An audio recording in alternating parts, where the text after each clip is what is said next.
धान की फसल कटाई होने की अवस्था पर है और ऐसे में अगर आपने ये चूक कर दी तो समझो कई महीनों की मेहनत सीधे बर्बाद होगी। ये कटाई के समय होने वाली वो गलतियां हैं जिन्हें किसान अक्सर नजरअंदाज कर देते हैं और आखिर में जाकर बोलते हैं सब कुछ सही किया था, खाद पानी दवा भरपूर दी थी, फिर भी धान की पैदावार उम्मीद से कम क्यों। तो किसान भाइयों, आज के इस वीडियो में मैं आपको बताने वाली हूँ धान की फसल में कटाई से पहले होने वाले वो जरूरी काम जिन्हें किसान अक्सर भूल जाते हैं। तो अगर आपकी धान की फसल भी इस समय कटाई की अवस्था पर है या फिर कटाई की अवस्था पर आने वाली है तो ये वीडियो को आखिरी तक जरूर देखें।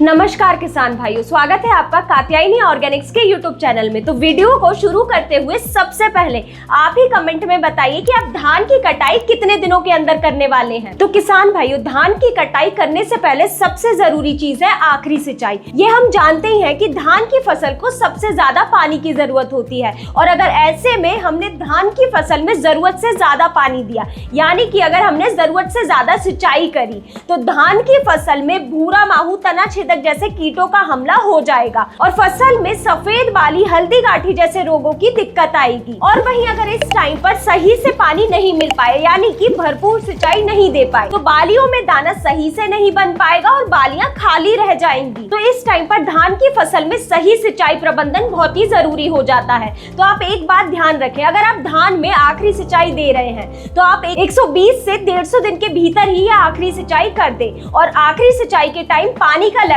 2 से 5 सेंटीमीटर ही रखें। और हाँ, सबसे जरूरी बात, कटाई के 12 से 15 दिन पहले ही आपको सिंचाई पूरी तरह रोक देनी है। इससे बालियों में दाना सही से भरा पाएगा और धान अच्छे से पक पाएगी। और सबसे बढ़िया बात, आप कटाई भी आसानी से कर पाएंगे, क्योंकि अक्सर किसानों के खेत में यही समस्या होती है कि धान तो पूरी तरह पक जाती है लेकिन कटाई के वक्त खेत में नमी होने के कारण कटाई में बहुत देरी होती है। तो आप हमेशा 12 से 15 दिन पहले ही सिंचाई करना बंद कर दे कटाई के। इसके बाद सबसे जरूरी बात ये आती है, अक्सर किसानों का मानना है कि धान की फसल की देरी से कटाई करने पर दाने सही से भरा पाते हैं, दाने का वजन बढ़ता है और अच्छी क्वालिटी का दाना बनता है। लेकिन किसान भाइयों, ऐसा बिल्कुल भी नहीं है। अगर आप धान की कटाई में देरी करते हैं तो धीरे धीरे कर बाली में लगे दाने का वजन कम होने लगता है और ज्यादा पकने की वजह से दाने के अंदर मॉइस्चर परसेंट भी कम होने लगता है और जिस वजह से दाने का कलर भी बदल जाता है, जिससे दाने की क्वालिटी बढ़ने की बजाय घटना चालू हो जाती है। और वहीं दिक्कत की बात यह भी है कि अगर आप जल्दी कटाई करते हैं तो बालियों के अंदर दाना सही से नहीं बन पाता है और बालियां खाली रह जाती हैं और कभी कभी तो जल्दी कटाई की वजह से दाने टूटने की समस्याएं भी आती है। तो कोशिश करें कि जब बालियों में 90% दाना भर गया हो, यानी कि बालियां छूने पर वजनदार लगे और नीचे की ओर झुक गई हो,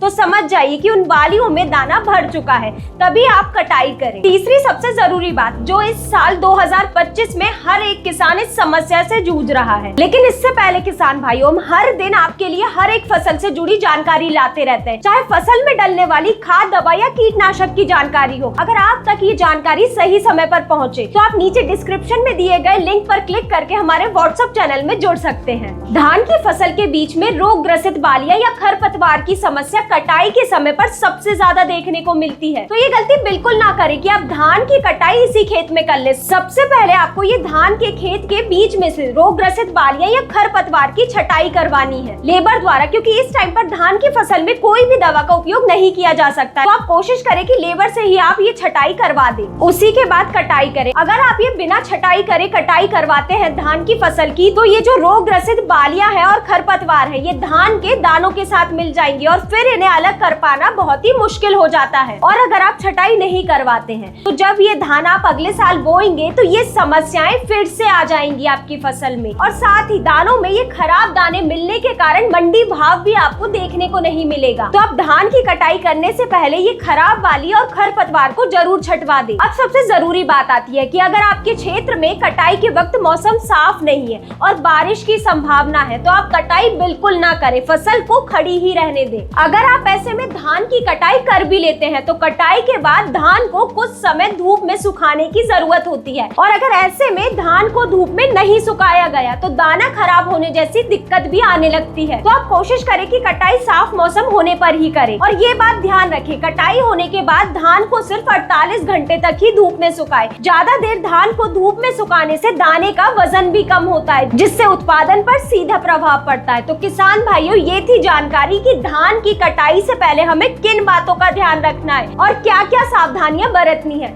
अगर आपको ये जानकारी अच्छी लगी हो तो इस वीडियो को लाइक करें और चैनल को सब्सक्राइब करना ना भूलें। धन्यवाद।